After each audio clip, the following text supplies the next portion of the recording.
Bueno, bienvenidos a todos. Ya vimos todo lo que era la osteología del miembro superior, vimos cómo cada uno de esos huesos se articula con el otro y qué tipo de movimientos le confieren a ese segmento de la extremidad. Ahora lo que vamos a ver es que vamos a recubrir todos estos huesos de los músculos que se encuentran sobre ellos y vamos a explicar qué movilidad o qué función ejerce el músculo sobre dicha articulación y sobre dichos segmentos óseos.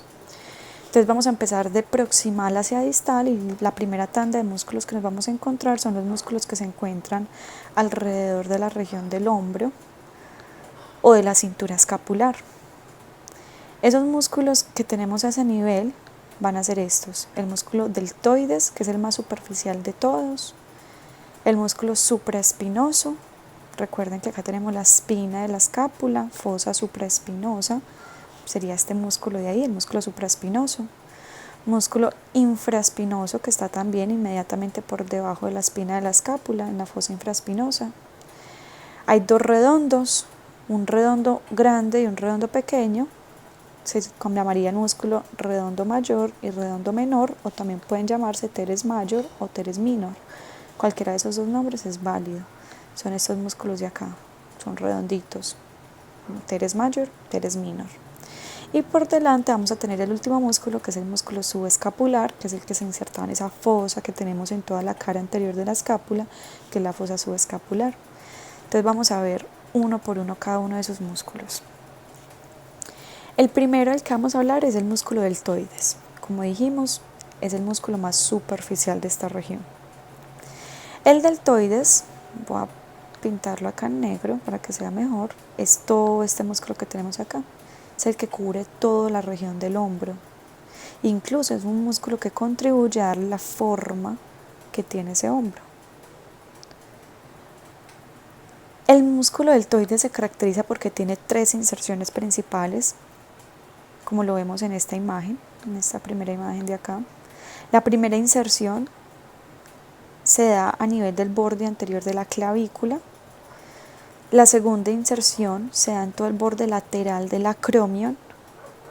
Y la tercera inserción se da en el borde inferior de la espina de la escápula. Entonces aquí vemos la clavícula, miren aquí el hueso.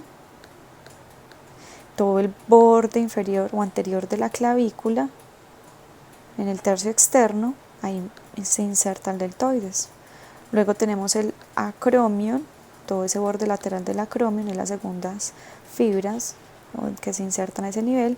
Y si lo miramos por detrás, entonces ahí vemos la clavícula, vemos el acromion y ahora lo estamos viendo por detrás, la espina de la escápula, todas esas inserciones posteriores. O sea que grande al deltoides se le pueden describir tres fascículos o tres porciones: una porción clavicular, una porción acromial y una porción espinal. Lo mismo que decir de una porción, no, sino un fascículo clavicular, fascículo acromial o fascículo espinal. ¿Por qué es importante tener en cuenta esas tres porciones, esos tres fascículos del deltoides? Porque cada una de esas porciones cumple una función diferente y en conjunto las tres actúan sinérgicamente para cumplir otras funciones. Entonces, primero, si yo contraigo las fibras claviculares, o sea, estas de aquí adelante, si yo hago contracción de esas fibras, ¿qué va a hacer? El deltoides va a llevar el brazo hacia adelante, va a ser una flexión anterior del brazo. Si yo contraigo las fibras espinales, haría todo lo contrario, llevaría el brazo en flexión posterior. Y si yo contraigo las fibras acromiales, llevaría el brazo en abducción, alejaría el brazo de la línea media del cuerpo. Y todas en conjunto hacen eso, hacen abducción, alejan el brazo o abducen la articulación glenohumeral de la línea media del cuerpo, separan el miembro superior. Esas son las inserciones proximales. Y esas son las inserciones junto con las funciones que cumple cada porción. Distalmente, esas 3 fibras musculares se unen en una masa muscular común y esa masa muscular común llega a la diáfisis del húmero y se inserta distalmente en la V deltoidea. Recordemos que sobre la diáfisis del húmero tenemos una estructura anatómica rugosa en forma de V que se llama la V deltoidea. Ese nombre de V deltoidea viene por eso, porque el deltoide se inserta sobre esa rugosidad. Entonces aquí estamos viendo nuevamente las 3 inserciones proximales, que ya las mencionamos aquí arriba. Y aquí estamos viendo cómo el deltoide se dirige hacia abajo, hacia la diáfisis del húmero, y llega a esa V deltoidea que se encuentra sobre la diáfisis del húmero. Este músculo tiene unas relaciones anatómicas muy importantes, específicamente estas que vemos acá, estas bolsitas de líquido sinovial que se forman. Se conocen como las bursas. Entonces, el músculo deltoides está íntimamente relacionado con 2 bursas. La bursa subacromial, pues que sería específicamente la que se encuentra debajo del acromion, aquí incluso está un poquito corrida, sería esta, bursa subacromial, y la bursa subdeltoidea, que sería esta más grande de acá. ¿Qué son las bursas? ¿Cuál es la importancia de las bursas? Las bursas se describen como cojinetes o bolsas de líquido sinovial. En el interior de estas bolsas hay líquido y ese líquido es líquido de carácter sinovial. Ya hablamos que dentro de las articulaciones, por aquí estaría la articulación glenohumeral, las articulaciones móviles tienen una cápsula fibrosa y una membrana sinovial. Esa membrana sinovial produce líquido sinovial para lubricar la articulación. Lo mismo hacen estas bursas. Las bursas contienen líquido que lubrica y me ayuda a mantener fuera de fricción estas áreas. Entonces cada vez que esos músculos se contraen, ellos no hacen cizallamiento. Si no sabemos bien cuál es ese término, es mejor que lo busquemos. No hacen que se friccione un músculo con el otro, que se esté friccionando el músculo con las estructuras óseas, por ejemplo con el acromion o con el húmero, para evitar que el músculo pues se inflame y se desgaste. Entonces esas bursas son muy importantes. Y segundo, las bursas se pueden inflamar. ¿Cómo se llamaría la inflamación de las bursas? Bursitis, itis de inflamación. Yo creo que esto lo sabemos. Entonces hay que saber que existen las bursas para que cuando seamos médicos también entendamos que esas bursas se pueden inflamar y que existe esa enfermedad, la famosa bursitis, y que hay que tratar las bursitis. Otra relación anatómica importante del músculo deltoides, además de estar relacionada con las bursas, es esta. Entonces miren acá la clavícula, aquí vendría estando el acromion, aquí venimos viendo todo el deltoides. El deltoides es un músculo muy fácil de diferenciar. Y este músculo que tenemos aquí adelante, que aún no hemos visto, pero lo vamos a ver cuando veamos la caja torácica, se conoce como el pectoral mayor. El pectoral mayor y el deltoides, cuando ambos músculos se encuentran, forman un surco, voy a ponerlo aquí en rojo, que se conoce como el surco delto de deltoides, delto pectoral, pectoral de pectoral mayor, músculo pectoral mayor. Entonces se forma el surco, nuevamente el nombre de este surco se conoce como el surco delto pectoral. Y por ese surco delto pectoral estamos viendo que por ahí atraviesa una vena de gran calibre, una vena superficial muy grande que tenemos en el cuerpo. Vamos a pintarla en azul. Todo esto de acá es una vena. Esa vena se conoce como la vena cefálica. Importante porque es una de las venas superficiales. Generalmente los jefes de enfermería, las enfermeras, las auxiliares, cuando nos van a canalizar las venas, empiezan canalizándonos las venas distales, de la mano, del antebrazo, del pliegue del codo. Pero si no pueden llegar a canalizar ninguna de esas venas, la última vena a la que llegan y buscan en el miembro superior es esta, la vena cefálica. Entonces hay que saber dónde está ubicada para saber pues dónde canalizarla. Esa vena también es acompañada de una arteria, que que creo que se ve mejor en esta imagen. Ahí se ve delgadita la arteria. Entonces, en el surco, vuelvo y repito, en el surco deltopectoral encontramos una vena y una arteria. Esa vena la conocemos como la vena cefálica y esta arteria la conocemos como la arteria tóraco-acromial. Miren esta imagen y repasemos las estructuras que vemos en esta imagen.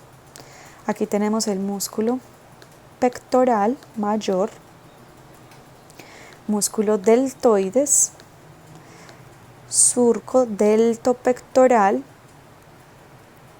vena cefálica, arteria tóraco-acromial.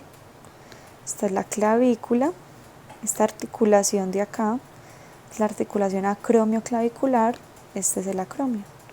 Miren que aquí tenemos el músculo trapecio, que también ya muy bien conocemos, y aquí tenemos el músculo externo, miren aquí el esternón, cleido, esternocleidomastoideo. Creo que ya reconocemos bastantes estructuras anatómicas de esta imagen. Inervación. ¿Qué nervio llega a este músculo deltoides y qué nervio lo activa? Ojo con estas imágenes, porque cuando veamos estas imágenes lo que quiero que ustedes se centren es decir si estamos viendo el hombro, la cintura escapular por detrás o si estamos viendo esa cintura escapular por delante. Miren que acá tenemos la escápula, ese es el borde vertebral, borde espinal, borde medial de la escápula, ángulo inferior de la escápula, borde axilar, miren aquí la articulación glenumeral y espina de la escápula. Acuérdense que cuando vemos la espina de la escápula estamos hablando de que estamos viendo la escápula por detrás. Entonces está la fosa supraespinosa y la fosa infraespinosa. Y aquí cubriendo todo este músculo que acá me lo cortaron, todo este vendría siendo el deltoides, que cubre toda esta parte lateral del hombro. Vuelvo y borro ahí. Entonces miren el deltoides y miren cómo al deltoides llega este nervio. Miren cómo este nervio se ramifica entre los diferentes vientres del deltoides. Ese nervio, miren cómo le da la vuelta al cuello. Ojo, este es el cuello anatómico, cuello quirúrgico del húmero. Vuelvo y borro. Cabeza del húmero, miren acá, este es el cuello quirúrgico del húmero. Ese nervio que abraza el cuello quirúrgico del húmero se conoce como el nervio axilar o circunflejo, nervio axilar o nervio circunflejo, cualquiera de los dos es válido. Entonces ya vemos que el nervio axilar o circunflejo es el nervio que abraza el cuello quirúrgico del húmero y llega hacia el deltoides para activar al músculo deltoides, para que él pueda cumplir su función. Funciones del deltoides, miren acá, quiero que se fijen muy bien en estas tablitas que les muestro aquí abajo, porque en estas tablas vemos el resumen del músculo deltoides, las tres porciones, clavicular, acromial, espinal, donde se insertan en el acromio, en la espina de la escápula y en la clavícula, y la inserción distal sobre la tuberosidad deltoidea o B deltoidea. Está inervado por el nervio axilar y sus funciones, pues la porción clavicular se encarga de una flexión anterior, la porción espinal se encarga de una extensión o una flexión posterior y la porción acromial se encarga de una abducción. ¿Qué es la abducción? Esta imagen que estamos viendo acá, opaca, como de la extremidad, como borrosa ahí de la extremidad, y esta de acá, el que me está llegando a 160 grados, esto es abducción. Entonces hagan este movimiento en la casa para que lo entiendan mejor cómo es el movimiento. Diferente a este movimiento, que este movimiento es de aducción, de aproximación a la línea media. Este músculo de acá es el músculo deltoides funcionando. Ojo, el músculo deltoides alcanza a hacer una abducción hasta los 90 grados de la articulación glenumeral. Y de hecho inicia a los 15 grados, porque de los 0 a los 15 grados, el músculo que inicia la abducción es otro, que ya lo vamos a ver. Pero de los 15 grados hasta los 90 grados de separación, ahí tenemos el deltoides funcionando. Bueno, creo que queda claro el deltoides. A eso que les hablo de 15 grados, 0 grados, 9 grados, 90 grados, 160, 180 grados, todos esos movimientos de separación se conocen como la fase de abducción del hombro o el ritmo escapular. Voy a ver si tengo una imagen acá.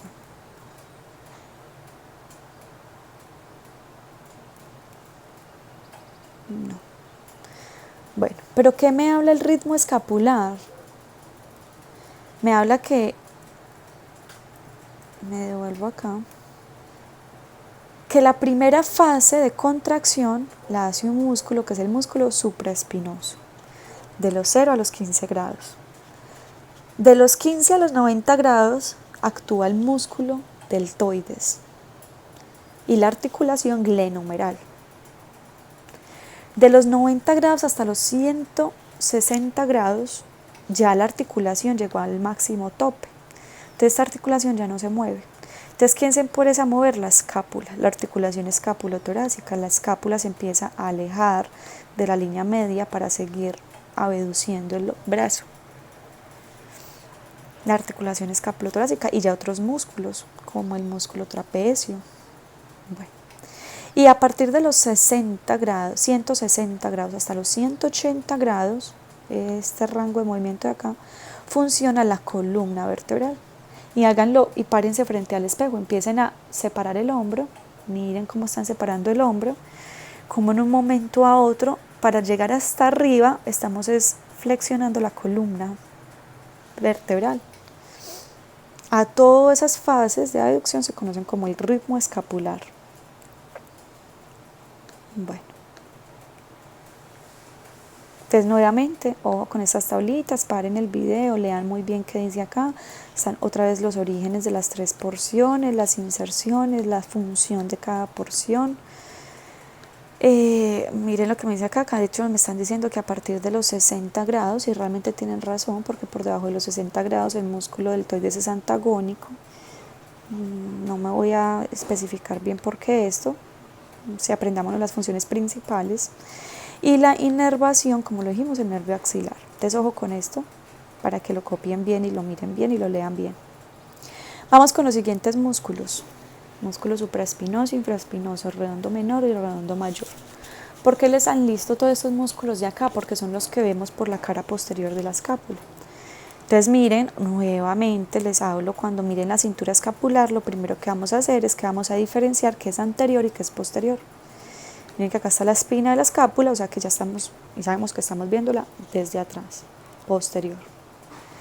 Este sería el músculo supraespinoso, todo este de acá es el músculo infraespinoso, y miren acá se encuentran dos músculos redonditos, este es uno y este es otro. Y se ven muy bonitos, muy redonditos en el laboratorio, cuando estamos frente al cadáver, pero bueno, ahí los alcanzamos también a ver. Ese músculo, pues ya sabemos cuál sería el redondo menor y cuál sería el redondo mayor, por lógicas razones. Este es el menor, pues el más pequeño, y este es el mayor, que es el más grande. Entonces, músculo supraespinoso, infraespinoso, redondo menor y redondo mayor. Vamos con el supraespinoso. El músculo supraespinoso sería este que vemos aquí con el número 1, el número 2 sería el infraespinoso, el número 3 sería el redondo menor. El redondo mayor sale desde aquí abajo, desde el ángulo inferior de la escápula, entonces aquí no me lo están pintando. Entonces vamos con el supraespinoso. Inserciones del músculo supraespinoso. Miren que él se inserta en toda la fosa supraespinosa, pasa por debajo del acromio y llega al borde superior de la tuberosidad mayor. Vuelvo y repito, fosa supraespinosa, pasa por debajo del acromio y llega al borde superior de la tuberosidad mayor. Mírenlo acá nuevamente, este es el supraespinoso, pasando por debajo del acromio y miren acá cómo llega la tuberosidad mayor en las fibras más superiores. Este músculo es un músculo muy importante porque es el músculo que inicia la abducción desde los 0 a los 15 grados, está ayudándonos a separar el miembro superior del cuerpo supraespinoso de la escápula, la fosa supraespinosa, la tuberosidad mayor, y miren acá, función abducción, inicia la abducción del hombro, o sea que es el primero que se activa en el ritmo escapular.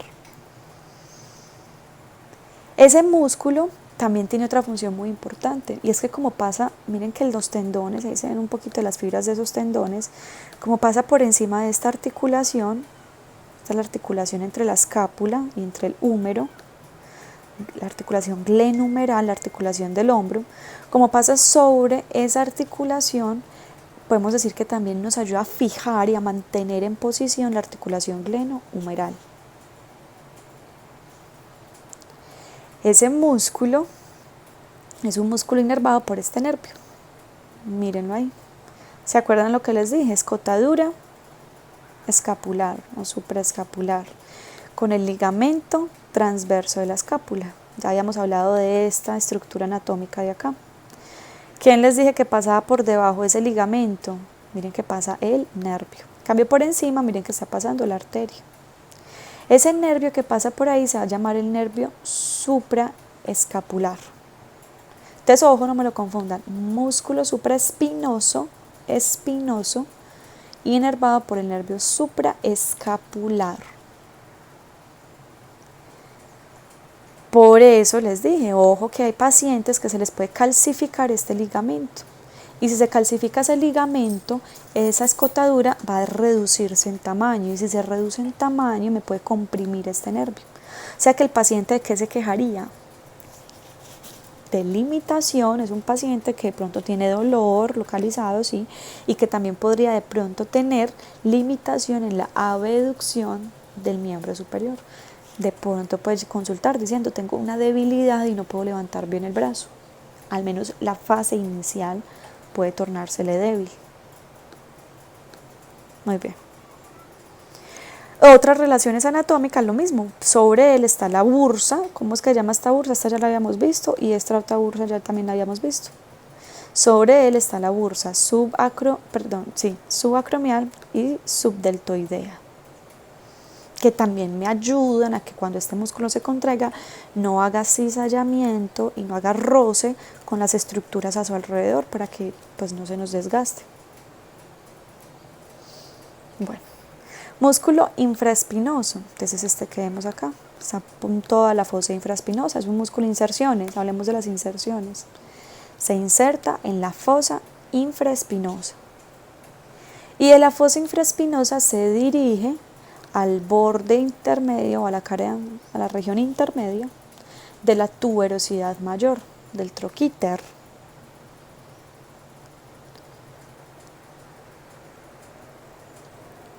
Es un músculo que acá vemos señalado con el número 2, miren que troquíter, entonces miren que el troquíter tiene un músculo arriba, supraespinoso, un músculo en intermedio, el infraespinoso, y un músculo abajo, el redondo menor. Esos tres músculos que llegan al troquíter, ojo que ahorita les voy a decir algo muy importante de esos. Entonces, funciones del músculo infraespinoso: me ayuda y me colabora en la rotación externa del hombro. Uno de los principales rotadores externos. Entonces, esta función, mírenla acá, esta imagen desvanecida, me está mostrando la rotación externa. Entonces, miren, infraespinoso, nuevamente, en la fosa infraespinosa llega a la tuberosidad mayor y es un rotador externo del hombro. Miren qué pasa con este músculo. El nervio supraescapular se introduce por la escotadura supraescapular, me da la ramita que me inerva el músculo supraespinoso, y luego se continúa por debajo y llega hasta el músculo infraespinoso. O sea que el músculo infraespinoso también está inervado por el nervio supraescapular.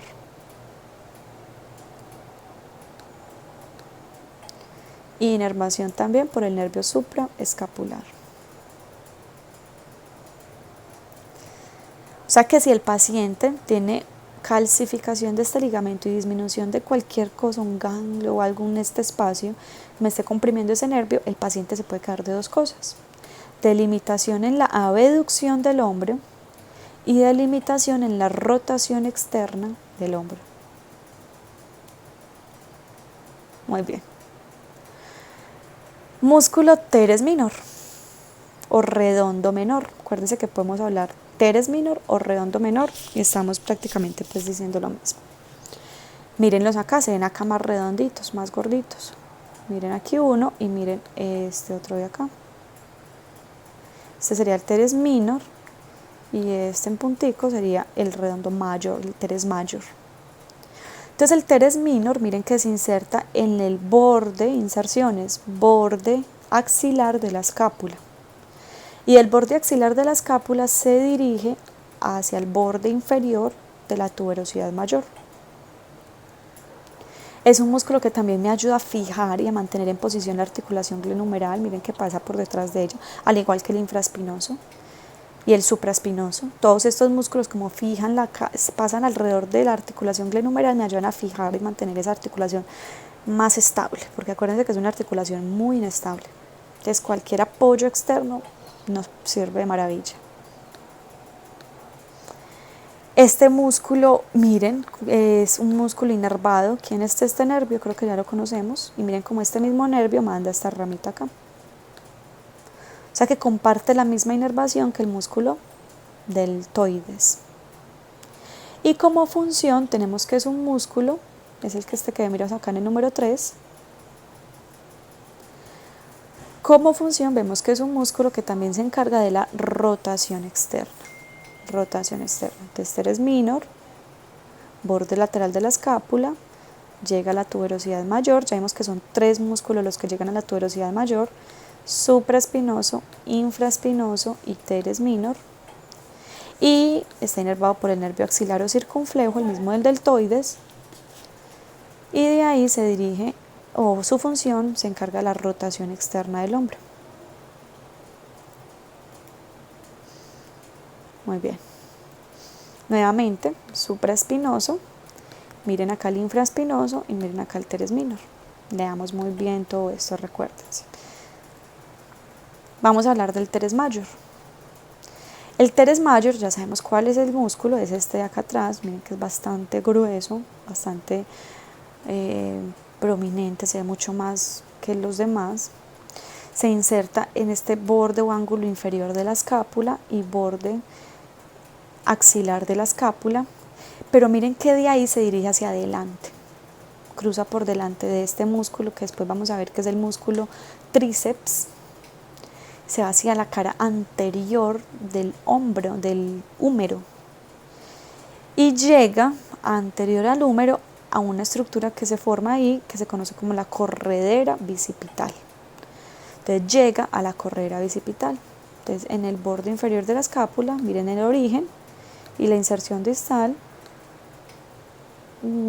crest of the lesser, bueno, la corredera bicipital o una cresta, acá la que están llamando como la cresta de la tuberosidad menor. Digamos que es lo mismo, nosotros acá en este curso pues lo hemos conocido como corredera bicipital. Su función, entonces como es un músculo que va de atrás hacia adelante, su función se invierte a la de los anteriores. Es un músculo que entonces se encarga no de la rotación externa, como los de otros dos que acabamos de mencionar, sino de rotación interna, o sea, hace lo contrario. No se encarga de la rotación externa, sino de la rotación interna.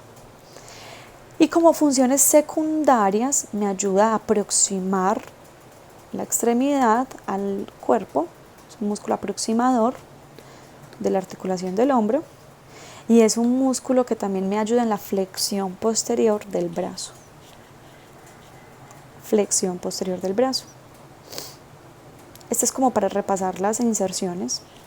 Entonces miren acá, este en rojo que vemos acá me está mostrando las inserciones proximales del deltoides. Miren este azul, me está mostrando las inserciones distales del supraespinoso, infraespinoso y redondo menor. Aquí viene todo el redondo menor, aquí viene todo el redondo mayor. todo este sería el músculo supraespinoso, en cambio todo este sería el músculo infraespinoso. Y por aquí adelante está más, no, acá, aquí llegaría el redondo mayor. Entonces, ojo con estas imágenes que me resumen como las inserciones. En rojo tenemos todas las inserciones proximales y en azules vamos a tener todas las inserciones distales. Entonces, miren, acá está la inserción proximal del supraespinoso y esta es la inserción distal del supraespinoso. Esta es la inserción proximal del infraespinoso, perdón, esta intermedia, donde está la flecha, es la inserción distal del infraespinoso.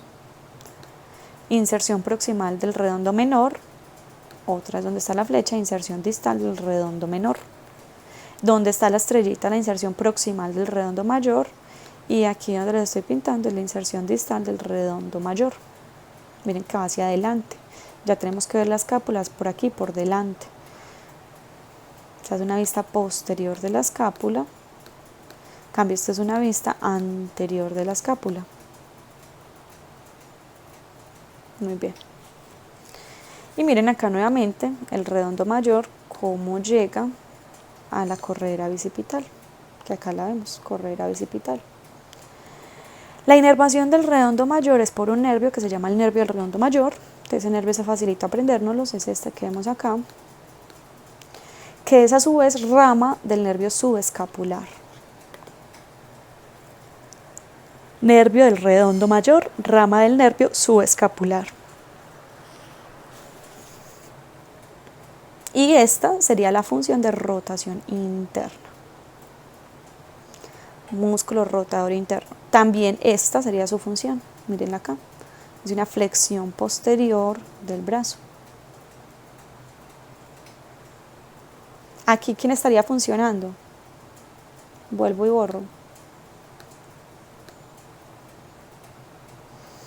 Ahí estaría funcionando de los que hemos hablado, el deltoides, las fibras claviculares del deltoides. Aquí, ¿quién estaría funcionando? Nuevamente, también podemos decir que el deltoides. Rotador interno, el redondo mayor. Entonces, ojo también, vean, estrellita en estas imágenes, que yo les voy a mostrar movimientos así. Esta rotación interna, esto es flexión posterior, esto es flexión anterior.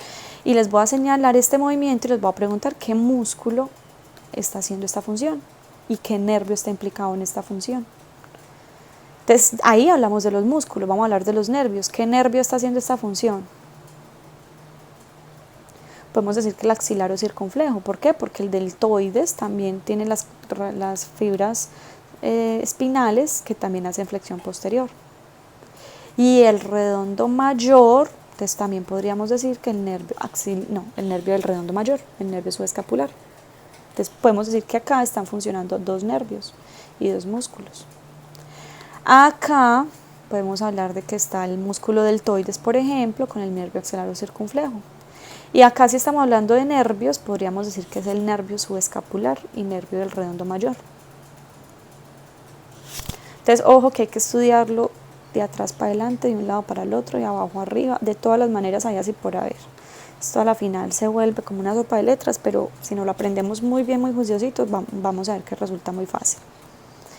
Último músculo de la cintura escapular. Último músculo de la cintura escapular, este que tenemos acá. Este músculo lo conocemos como el músculo subescapular. Acuérdense que por delante, miren que ya estamos viendo la cintura escapular por delante.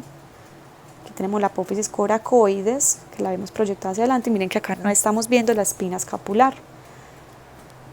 Y esa cara anterior de la escápula está cubierta en esa gran fosa, la llamamos la fosa subescapular. Sobre la fosa subescapular se inserta el músculo subescapular. Entonces es fácil aprenderse el nombre de la fosa y el nombre del músculo. Fosa subescapular, músculo subescapular. Ese músculo se dirige hacia arriba y llega hasta la tuberosidad menor. Entonces miren que a la tuberosidad mayor llegan tres músculos. En cambio miren que a la tuberosidad menor llega un solo músculo, que es el músculo subescapular. Ojo, el músculo subescapular es el principal rotador interno del hombro. Ya vimos dos rotadores internos. El redondo mayor es un rotador interno, pero el subescapular es el principal rotador interno. Y el subescapular, ahí lo vemos en 4, mírenlo acá número 4, con las dos inserciones, nuevamente la tablita que nos resume toda la información del músculo. El subescapular está inervado, me voy a volver acá. Bueno, ahí no me lo muestran tan bien, pero está inervado por un nervio que se llama el nervio del subescapular. Miren este, ¿quién sería este nervio? ¿Quién sería este ligamento? ¿Quién es este músculo? Ojo, ¿quién es este ligamento? Yo creo que acá ya podemos repasar bastantes cositas. Bueno, músculo subescapular inervado por el nervio subescapular. Y se encarga de la rotación interna. Otra relación anatómica importante, esto es rotación interna. O cuando lo tengo por aquí atrás, es también rotación interna. ¿Ves? Otra relación anatómica importante es que también tiene una bursa, que se llama, esta de acá, perdón, que es la bursa subescapular. Esta bursa también tiene nombre, se le llama la bursa subcoracoidea. Entonces tenemos bursa subacromial, bursa subdeltoidea, bursa subescapular y bursa subcoracoidea. Todas esas bursas son las bursas que recubren todos estos músculos del hombro. Miren acá, hasta las bursas subescapular, coracoidea, acromial, deltoidea. Son las principales bursas del hombro. Acuérdense, las bursas se pueden inflamar. La inflamación de las bursas inflamadas se conoce como bursitis. Muy bien. Última relación anatómica importante de todos estos músculos. A ver, me devuelvo a esta imagen. No hay como una imagen que me lo muestre bien. Pero ¿cuál es la relación anatómica importante de todos estos músculos? Al tuberosidad mayor, miren que llega a 3 músculos, 1, 2 y 3, ya sabemos cuál es. Y a la tuberosidad menor, ya vimos que llega un músculo.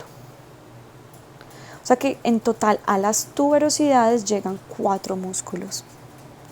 Todos esos músculos son músculos que pasan recubriéndome la articulación glenohumeral, la articulación del hombro. Y al recubrirme esa articulación del hombro, cumplen un papel muy importante esos 4 músculos, y es de estabilizarme la articulación del hombro.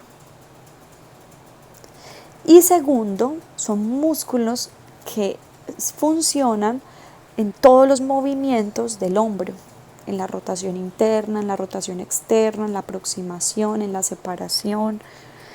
Todos esos músculos, entonces, como me mueven la articulación del hombro, los vamos a llamar los músculos del manguito rotador. Ojo pues con esto, músculos del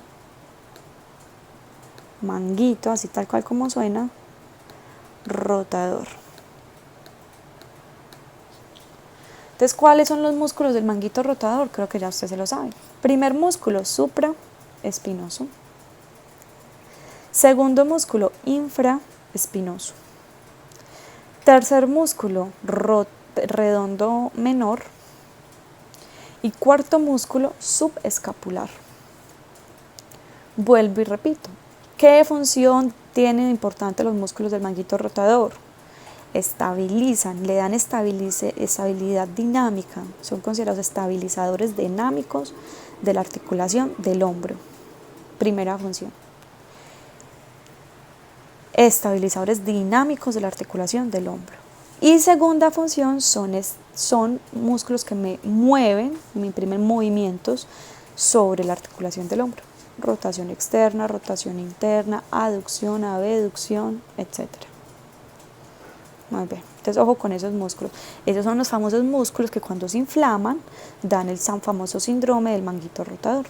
Entonces un síndrome del manguito rotador puede ser por una inflamación acá del músculo supraespinoso, una inflamación acá del músculo subescapular o cualquiera de esos tendones inflamados.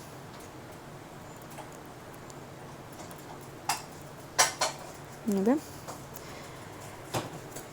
Esos músculos tienen unas relaciones anatómicas. Cuando ya los vemos todos en conjunto, se forma una relación anatómica muy importante, que son estas. Miren que acá se forma como un cuadradito, un cuadrado, se conoce como el cuadrilátero húmero tricipital, porque también involucra el músculo tríceps. Miren que acá se forma un triángulo húmero tricipital, pues porque involucra a la diáfisis del húmero, y es un triángulo, y triángulo homotricipital, homo de omoplato, vendría siendo este de acá. Ese triángulo homotricipital involucra el omoplato, a la escápula. Entonces, ¿qué es lo importante de aprenderse esos cuadriláteros? ¿Quién forma los límites? Y miren que viendo la imagen ustedes ya pueden deducir los límites. Cuadrilátero húmero tricipital. ¿Quién es el límite superior? Redondo, menor. ¿Quién es el límite inferior? Redondo, mayor. Límite medial, tríceps. Este músculo se llama el tríceps, ahorita lo vamos a ver. Todo esto es el tríceps. Y límite lateral, el húmero. Esos son los límites del del cuadrilátero húmero tricipital. La importancia del cuadrilátero húmero tricipital es que miren que por dentro del cuadrilátero aparece una arteria y un nervio. Esa arteria es el nervio, ya lo conocemos, es el nervio axilar o circunflejo, y también la arteria se llama la arteria circunfleja posterior. El triángulo homotricipital, entonces ya sabemos, homo de omoplato, es este de acá, tiene como límites a la escápula, al tríceps aquí arriba y al redondo mayor aquí abajo. Y la importancia es que ahí encontramos una arteria que se introduce por ese triángulo, que es una arteria subescapular. El triángulo húmero tricipital, el último que hemos ahí señalado, voy a borrar, miren que tiene el límite lateral al húmero, límite medial al tríceps y límite superior al redondo mayor. Y ahí vemos el triángulo. ¿Qué encontramos dentro de ese triángulo? Ojo, el nervio radial. Nervio radial y también arterias braquiales. Cuando damos inervación y vascularización vamos a entender bien de dónde sale ese nervio, qué función tiene ese nervio, y esos vasos también cuando damos la vascularización. Por el momento aprendámonos las relaciones anatómicas que se van formando. Vamos a ver esta en video, a ver qué les tengo acá.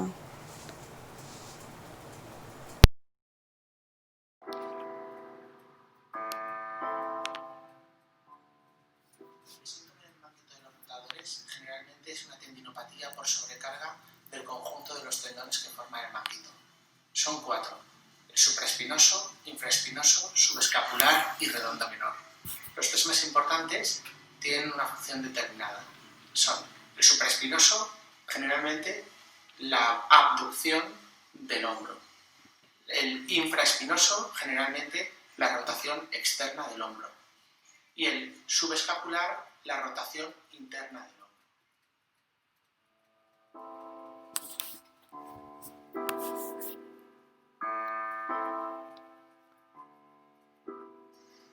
La maniobra para explorar el tendón del supraespinoso, cuya función es la abducción o separación del hombro, es la maniobra de Hove.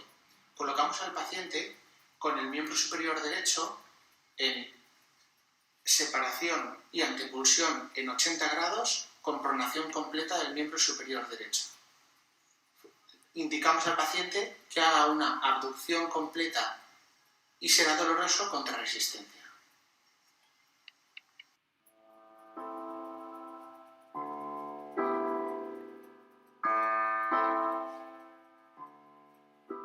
La maniobra para explorar el tendón del infraespinoso, cuya función es la rotación externa del hombro, es la maniobra de Pate. Colocamos al paciente con el codo flexionado en 90 grados e indicamos que haga una rotación externa del brazo. Será doloroso contra resistencia.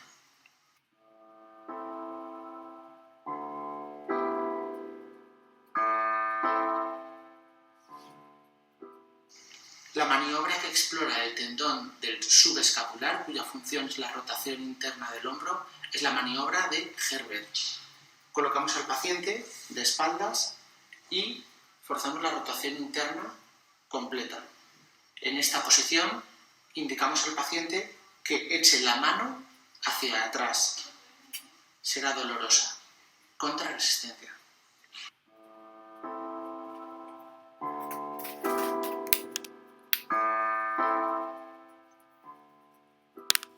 El síndrome subacromial es la patología derivada de una disminución del espacio o impingement o compresión del espacio comprendido entre el acromion y la cabeza humeral.